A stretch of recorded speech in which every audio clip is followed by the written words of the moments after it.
Lecture 9. Means to be used with sinners. Ye are my witnesses, saith the Lord, and my servant whom I have chosen. In the text it is affirmed of the children of God that they are his witnesses. In several preceding lectures I have been dwelling on the subject of prayer, or that department of means for the promotion of a revival, which is intended to move God to pour out his Spirit. I am now to commence the other department, means to be used for the conviction and conversion of sinners. It is true, in general, that persons are affected by the subject of religion in proportion to their conviction of its truth. Inattention to religion is the great reason why so little is felt concerning it. No being can look at the great truths of religion as truths and not feel deeply concerning them. The devil cannot. He believes and trembles. Angels in heaven feel in view of these things. God feels. An intellectual conviction of truth is always accompanied with feeling of some kind. One grand design of God in leaving Christians in the world after their conversion is that they may be witnesses for God. It is that they may call the attention of the thoughtless multitude to the subject and make them see the difference in the character and destiny of those who believe and those who reject the gospel. This inattention is the grand difficulty in the way of promoting religion. And what the Spirit of God does is to awaken the attention of men to the subject of their sin and the plan of salvation. Miracles have sometimes been employed to arrest the attention of sinners. In this way, miracles may become instrumental in conversion, although conversion is not itself a miracle, nor do miracles themselves ever convert anybody. They may be the means of awakening. Miracles are not always effectual even in that, and if continued or made common, they would soon lose their power.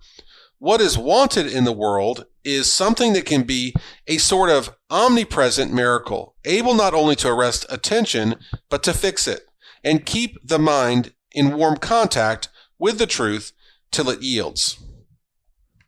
Hence why we see God has scattered his children everywhere, in families among the nations. He never would suffer them to be all together in one place, however agreeable it might be to their feelings. He wishes them scattered.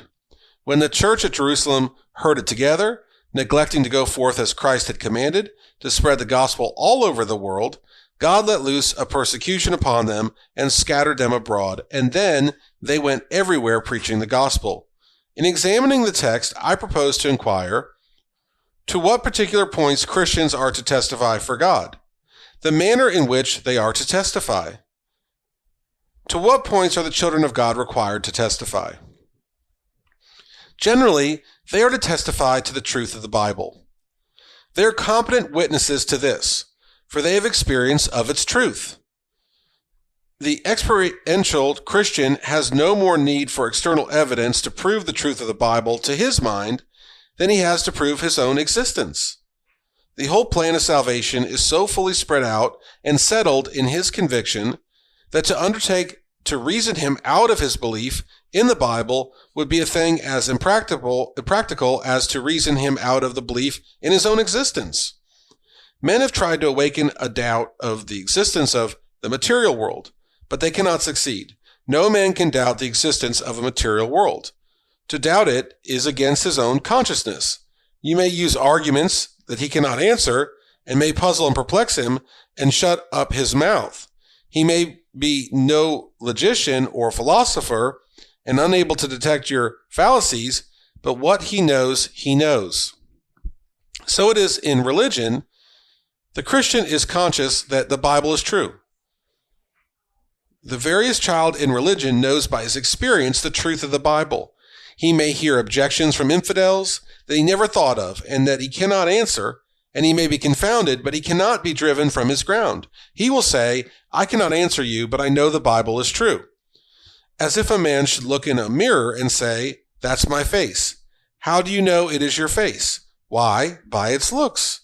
So when a Christian sees himself drawn and pictured forth in the Bible, he sees the likeness to be so exact that he knows it is true. But more particularly, Christians are to testify to the immortality of the soul. This is clearly revealed in the Bible. The vanity and unsatisfying nature of all earthly good. The satisfying nature and glorious sufficiency of religion. The guilt and danger of sinners. On this point, they can speak from experience as well as the Word of God. They have seen their own sins, and they understand more of the nature of sin and the guilt and danger of sinners.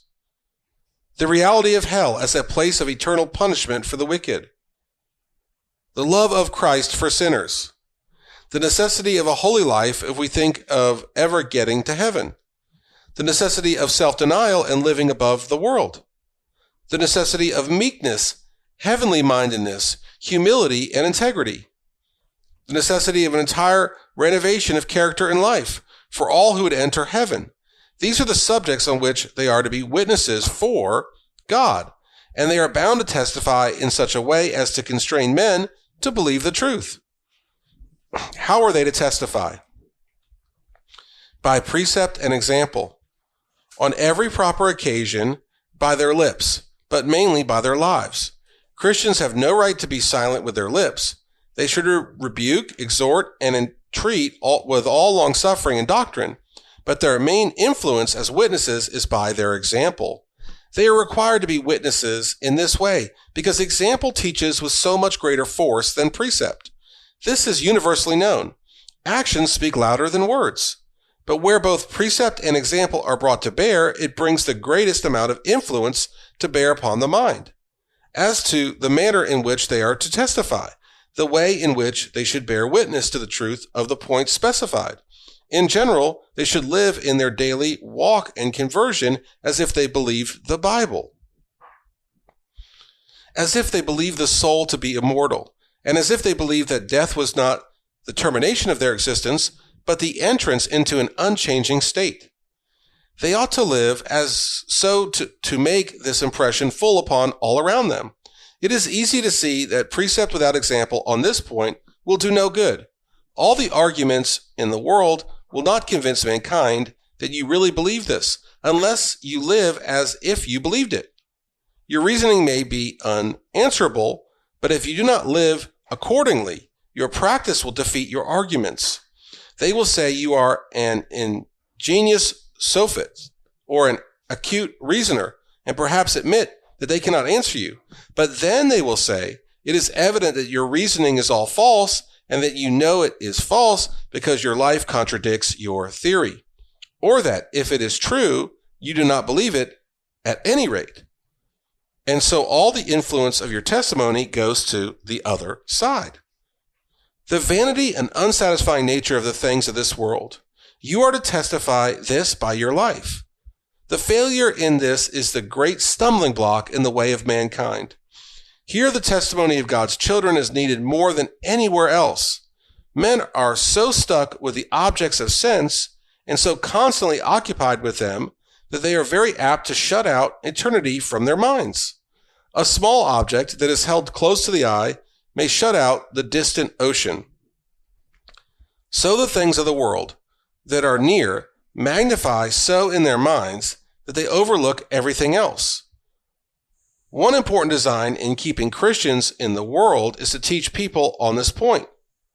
Practically, not to labor for the meat that perisheth, but suppose professors of religion teach the vanity of earthly things by precept and contradict it in practice. Suppose the women are just as fond of dress and just as particular in observing all the fashions, and the men as eager to have fine houses and equipage as the people of the world. Who does not see that it would be quite ridiculous for them to testify with their lips that this world is all vanity and its joys unsatisfying and empty? People feel this absurdity, and it is this that shuts up the lips of Christians. They are ashamed to speak to their neighbors, while they cumber themselves with these gewgaws, because their daily conduct testifies to everybody the very reverse. How it would look for some of the church members in this city, male or female, to go about among the common people and talk to them about the vanity of the world. Who would believe what they say? The satisfying nature of religion. Christians are bound to show by their conduct that they are actually satisfied with the enjoyments of religion, without the pomps and vanities of the world. that the joys of religion and communion with God keep them above the world. They are to manifest that this world is not their home. Their profession is that heaven is a reality and that they expect to dwell there forever. But suppose they contradict this by their conduct and live in such a way as to prove that they cannot be happy unless they have a full share of the fashion and show of the world, and that as for going to heaven, they had much rather remain on earth than to die and go there. What do the world think when they see a profession of religion just as much afraid to die as an infidel? Such Christians perjure themselves. They swear to a lie, for they testify that there is nothing in religion for which a person can afford to live above the world. The guilt and danger of sinners. Christians are bound to warn sinners of their awful condition and exhort them to flee from the wrath to come and lay hold on everlasting life. But who does not know that the manner of doing this is everything? Sinners are often struck under conviction by the very manner of doing a thing. There was a man once very much opposed to a certain preacher. On being asked to specify some reason, he replied, "I cannot bear to hear him, for he says the word hell in such a way that it rings in my ears a long time afterwards." He was displeased with the very thing that constituted the power of speaking that word. The manner may be such as to convey an idea directly opposite to the meaning of the words. A man may tell you that your house is on fire in such a way as to make directly the opposite impression, and you will take for granted that it is not your house that is on fire. The watchman might sing out, "Fire, fire," in such a way that everybody would think he was either asleep or drunk. A certain manner is so usually connected with the announcement of certain things that they cannot be expressed without that manner. The words themselves never alone convey the meaning, because the idea can only be fully expressed by a particular manner of speaking. Go to a sinner and talk with him about his guilt and danger. And if in your manner you make an impression that does not correspond, you in effect bear testimony the other way and tell him he is in no danger of hell. If the sinner believes at all that he is in danger of hell, it is wholly on other grounds than you are saying so. If you live in such a way as to show that you do not feel compassion for sinners around you, if you show no tenderness by your eyes, by your features, by your voice, if your manner is not solemn and earnest, how can they believe you are sincere? Woman, suppose you tell your converted husband in an easy, laughing way, "My dear, I believe you are going to hell." Will he believe you? If your life is gay and trifling, you show that either you do not believe there is a hell, or that you wish to have him go there, and are trying to keep off every serious impression from his mind. Have you children that are unconverted? Suppose you never say anything to them about religion, or when you do talk to them, it is in such a cold, hard, dry way as shows you have no feeling. Do you suppose they believe you? They don't see the same coldness in you in regard to other things.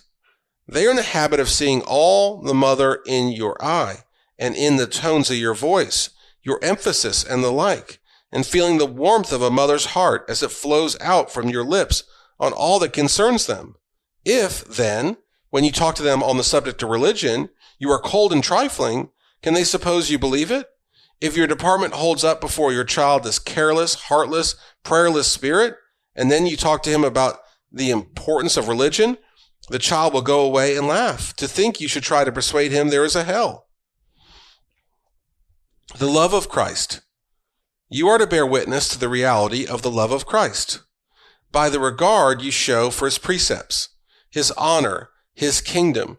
You should act as if you believed that he died for the sins of the whole world, and as if you blamed sinners for rejecting his great salvation. This is the only legitimate way in which you can impress sinners with the love of Christ.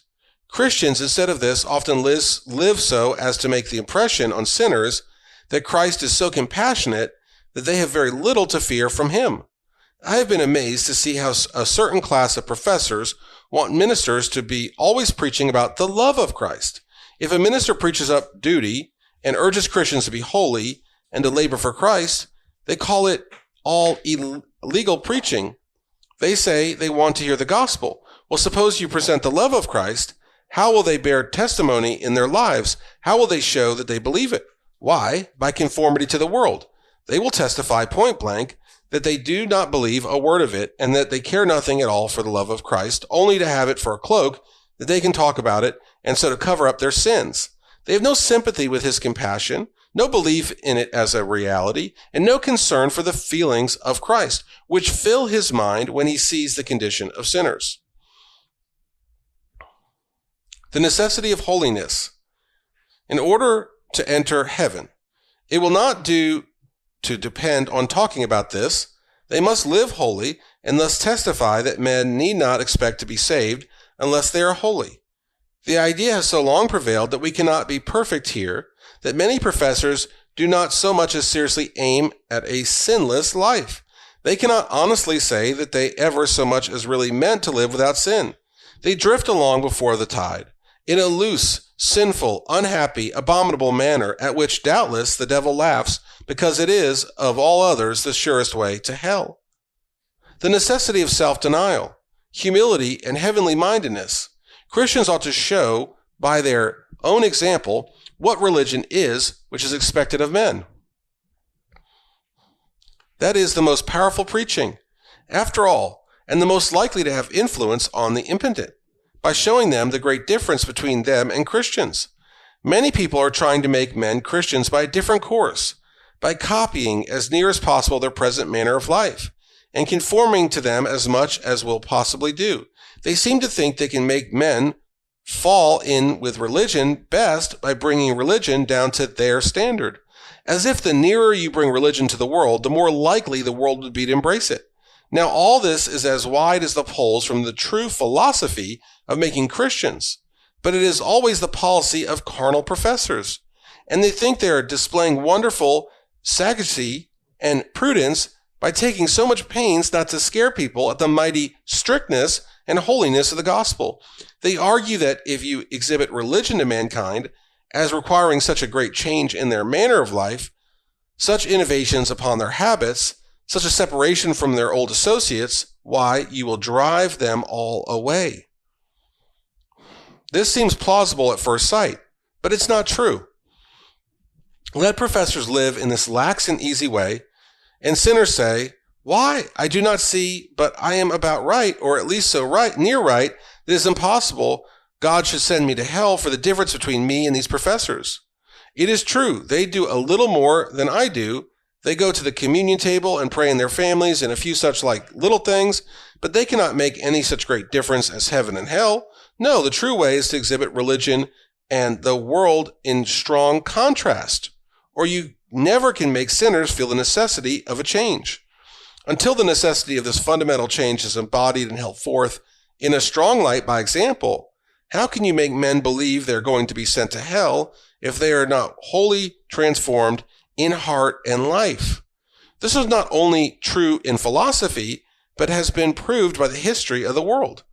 Look at the missions of the Jesuits in Japan by Francis Xavier and his associates. How they lived. What a contrast they showed between their religion and the heathen, and what results followed. Now, I was reading a letter from one of our missionaries in the East, who writes, "I believe to this effect that a missionary must be able to rank with the English nobility and so recommend his religion to the respect of the natives. He must get away up above them so as to show a superiority and thus oppress them with respect." Is this philosophy? Is this the way to convert the world? You can no more convert the world in this way than by blowing a ram's horn. It has no tendency that way. What did the Jesuits do? They went about among the people in the daily practice of self-denial before their eyes, teaching and preaching and praying and laboring, unwearied and unawed, mingling with every caste and grade, bringing down their instructions to the capacity of every individual. And in that way, the mission carried idolatry before it like a wave of the sea, and all at once their religion spread over the vast empire of Japan. And if they had not meddled with politics and brought themselves in needless collision with the government, no doubt they would have held their ground till this day. I'm not saying anything in regard to the religion they taught, for I am not sure how much truth they preached with it. I speak only of their following the true policy of missions by showing by their lives the religion they taught in wide contrast with a worldly spirit and the fooleries of idolatry. This one feature of their policy so commended itself to the conscience of the people that it was irresistible. If Christians contradict this one point and attempt to accommodate their religion to the worldliness of men, they render the salvation of the world impossible. How can you make people believe that self-denial and separation from the world are necessary unless you practice them? Meekness, humility, and heavenly mindedness, the people of God should always show a temper like the Son of God, who when he was reviled not. Again, if a professor of religion is irritable and ready to resent an injury and fly in a passion and take the same measures as the world do to get redress by going to the law and the like, how is he to make people believe there is any reality in a change of heart? They cannot recommend religion while they have such a spirit. If you are in the habit of resenting injurious conduct, if you do not bear it meekly and put the best construction that can be on it, you contradict the gospel. Some people always show a bad spirit, ever ready to put the worst construction on what is done and take fire at any little thing. This shows a great want of that charity which hopeth all things, believeth all things, endureth all things. But if a man always shows meekness under injuries, it will confound gainsaying. Nothing makes so solemn an impression upon sinners and bears down with such a tremendous weight on their consciousness as to see a Christian, Christ-like, bearing affronts and injuries with the meekness of a lamb. It cuts like a two-edged sword. I will mention a case to show this. A young man abused a minister to his face and reviled him in an unprecedented manner. The minister possessed his soul in patience and spoke mildly in reply, telling him the truth pointedly, but yet in a very kind manner. This only made him the more angry, and at length he went away in a rage, declaring that he was not going to stay and bear this vituperation, as if it was the minister instead of himself that had been scolding. The sinner went away, but with the arrows of the Almighty in his heart, and in less than half an hour he followed the minister to his lodgings in intolerable agony, wept and begged forgiveness, and broke down before God, and yielded up his heart to Christ. This calm and mild manner was more overwhelming to him than 1,000 arguments. Now, if that minister had been thrown off his guard and answered harshly, no doubt he would have ruined the soul of that young man. How many of you have defeated every future effort you may make with your impotent friends or neighbors in some such way as this?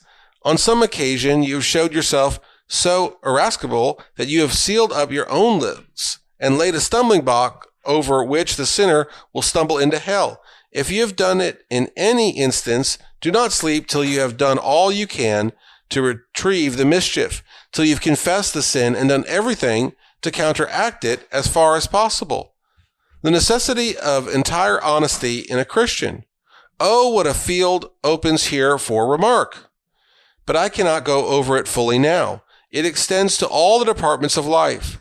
Christians need to show the strictest regard to integrity in every department of business and in all their intercourse with their fellow men. If every Christian would pay a scrupulous regard to honesty and always be conscientious to do exactly right, it would make a powerful impression on the minds of people of the reality of religious principle. A lady once buying some eggs in a store, and the clerk made a miscount and gave her one more than the number. She saw it at the time, but said nothing, and after she got home it troubled her. She felt that she had acted wrong, soon hurried back to the young man and confessed it and paid the difference. The impression of her conscientious integrity went to his heart like a sword. It was a great sin in her to conceal the miscount, because the temptation was so small. For if she would cheat him out of an egg, it showed that she would cheat him out of his whole store, if she could do it and not be found out. But her prompt and humble confession showed an honest conscience. I'm happy to say there are some men who deal on this principle of integrity, and the wicked hate them for it. They rail against them. They vociferate in bar rooms that they never will buy goods of such and such individual, that such a hypocrite shall never touch a dollar of their money, and all that. Then they will go right away and buy of them, because they know they shall be honestly dealt with. This is a testimony to the truth of religion that is heard from Georgia to Maine. Suppose all Christians did so. What would be the consequence? Christians would run away with the business of the city. The Christians would soon do the business of the world. The great argument with some Christians urge that if they do not do business upon the common principle of stating one price and taking another, they cannot compete with men of the world is all false.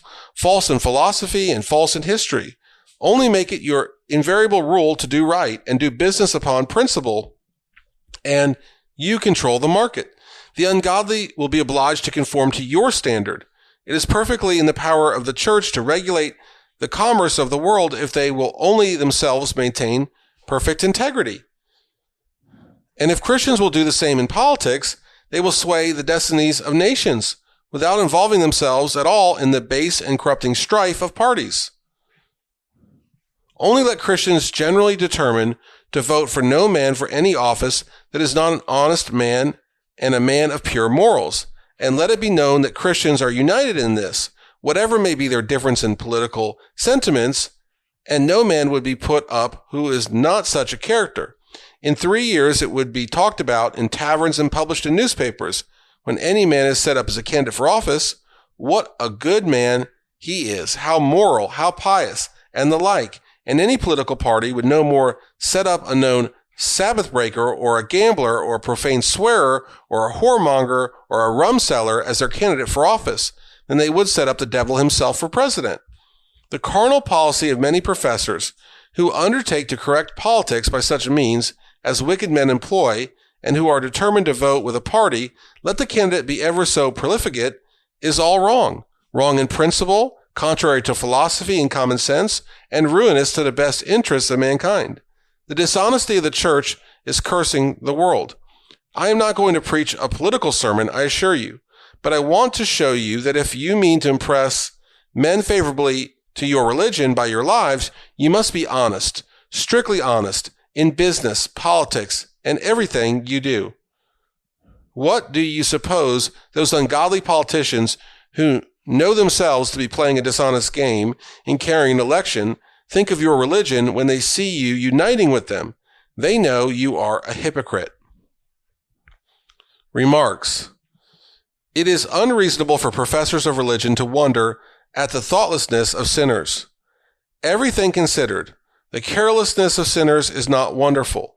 We are affected by testimony, and only by that testimony which is received by our minds. Sinners are so taken up with business, pleasure, and the things of the world that they will not examine the Bible to find out what religion is. Their feelings are excited only on worldly subjects, because these only are brought into warm contact with their minds. The things of the world make therefore a strong impression, but there is so little to make an impression on their minds in respect to eternity and to bring religion home to them that they do not feel on the subject. If they examine the subject, they would feel, but they do not examine it, nor think upon it, nor care for it, and they never will unless God's witnesses rise up and testify. But inasmuch as the great body of Christians in fact live so as to testify on the other side by their conduct, how can we expect that sinners will feel right on the subject? Nearly all the testimony and all the influence that comes to their minds tends to make them feel the other way. God has left his cause here because before the human race and left his witnesses to testify in his behalf, and behold, they turn around and testify the other way. Is it any wonder that sinners are careless? We see why it is that preaching does so little good, and how it is that so many sinners get gospel hardened. Sinners that live under the gospel are often supposed to be gospel hardened, but only let the church wake up and act consistently, and they will feel. If the church were to live only 1 week as they believe the Bible, sinners would melt down before them. Suppose I were a lawyer and should go into court and spread out my client's case. The issue is joined, and I will make my statements and tell what I expect to prove, and then call in my witnesses. The first witness takes his oath, and then rises up, and contradicts me to my face. What good will all my pleading do? I might address the jury a month, and be as eloquent as Cicero, but so long as my witnesses contradicted me, all my pleading would do no good. Just so it is with a minister who is preaching in the midst of a cold, stupid, and God-dishonoring church. In vain does he hold up to view the great truths of religion, when every member of the church is ready to swear he lies. Why? In such a church, their very manner of going out of the aisles contradicts the sermon. They press out as cheerful and as easy, bowing to one another, whispering together as if nothing was the matter. Let the minister warn every man daily with tears. It will produce no effect. If the devil should come in and see the state of things, he would think he could not better the business for his interest. Yet there are ministers who will go on in this way for years, preaching over the heads of such a people that by their lives contradict every word they say, and they think it is their duty to do so. Duty to preach to a church that are undoing all his work and contradicting all his testimony, and that will not alter. No, let him shake off the dust from his feet for a testimony and go to the heathen or to the new settlements. The man is wasting his energies and wearing out his life and just rocking the cradle for a sleepy church, all testifying to sinners. There is no danger. Their whole lives are a practical testimony that the Bible is not true.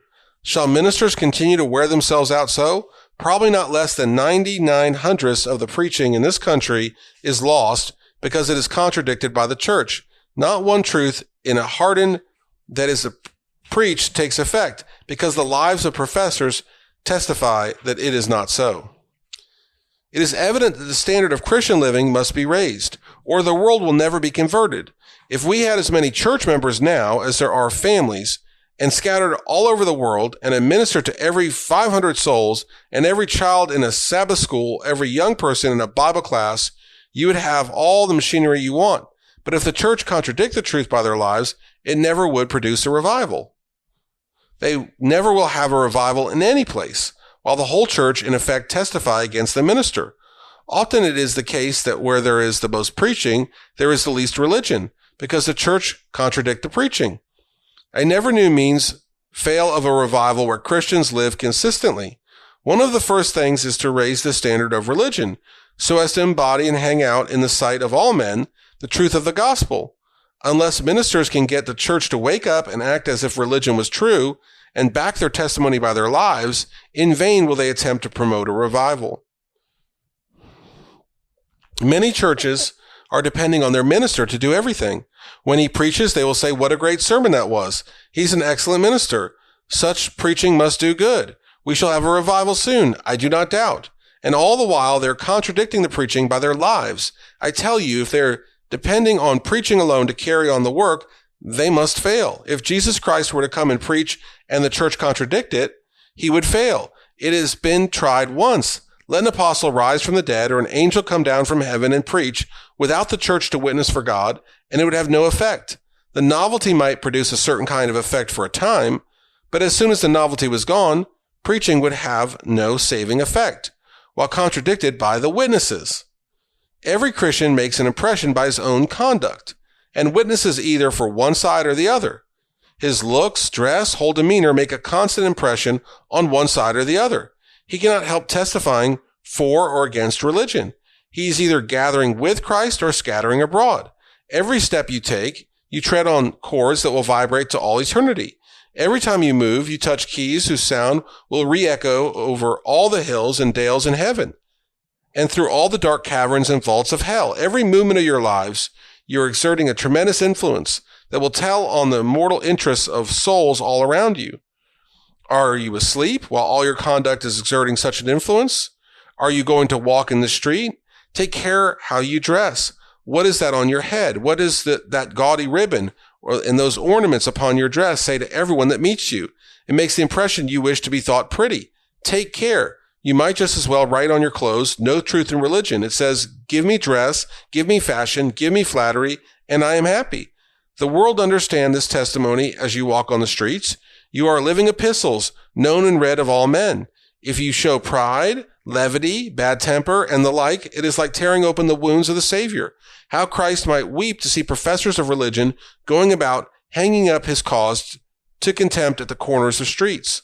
Only let women adorn themselves in modest apparel, with shamefacedness and sobriety, not with broidered hair or gold or pearls or costly array, but which becometh women professing godliness, with good works. Only then let them act consistently, and their conduct will tell on the world. Heaven will rejoice and hell groan at their influence. But let them display vanity, try to be pretty, bow down to the goddess of fashion, fill their ears with ornaments and their fingers with rings. Let them put feathers in their hats and clasps upon their arms, lace themselves up till they can hardly breathe. Let them put on their round tires and walk mincing as they go, and their influence is reversed. Heaven puts on the robes of mourning, and hell may hold a jubilee. It is easy to see why revivals do not prevail in a great city. How can they? Just look at God's witnesses and see what they are testifying to. They seem to be agreed together to tempt the Spirit of the Lord and lie to the Holy Ghost. They make their vows to God to consecrate themselves wholly to Him, and then go bowing down at the shrine of fashion, and then wonder there are no revivals.